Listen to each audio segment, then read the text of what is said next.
Devant l'hôtel de police de Lausanne, une voiture haute en couleurs se détache du décor. Barreau et Chem ont autrefois payé cher pour leur graffiti. Mais comble de l'ironie, aujourd'hui, c'est la police qui fait appel à leur talent d'artiste. On vient du graffiti, donc on a fait beaucoup de graffiti avant de faire ce qu'on fait maintenant.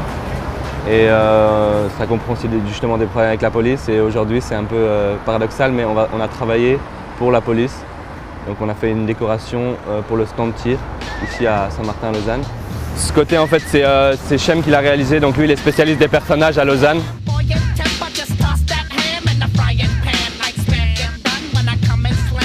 Alors en fait, dans le graffiti, moi j'ai toujours été attiré par le côté création et en même temps le côté illégal en fait. C'est-à-dire que le paradoxe entre les deux, cette contradiction un peu.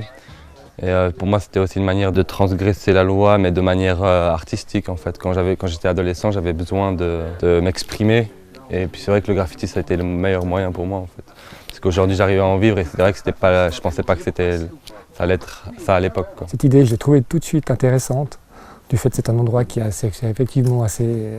C'est un stand de tir, donc effectivement on peut mettre un environnement plus lumineux et puis plus sympathique. Donc on a mis cette idée en place et puis elle s'est rapidement réalisée.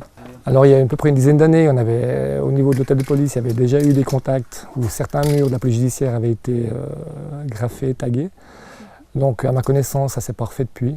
Et puis là, l'opportunité s'est présentée et puis on trouvait super intéressant. Il suffit même si j'ai payé une grosse somme pour de dédommagement des parties civiles, c'est une somme qui reste dérisoire déjà du contenu des années et aussi du chiffre d'affaires que je développe maintenant en fait. Si ça me ramène de l'argent, tant mieux, mais je le fais plus par passion, je suis plus un artiste qu'autre chose là-dedans. Au début on pensait faire un truc vraiment un peu plus ghetto, favelas, machin, mais finalement voilà, après on a eu comme signal plus ou moins à la fin de se dire bon, on est quand même dans un endroit dans lequel on veut se sentir un peu à l'aise et du coup ça ressemble un peu plus à la Suisse qu'à Rio de Janeiro.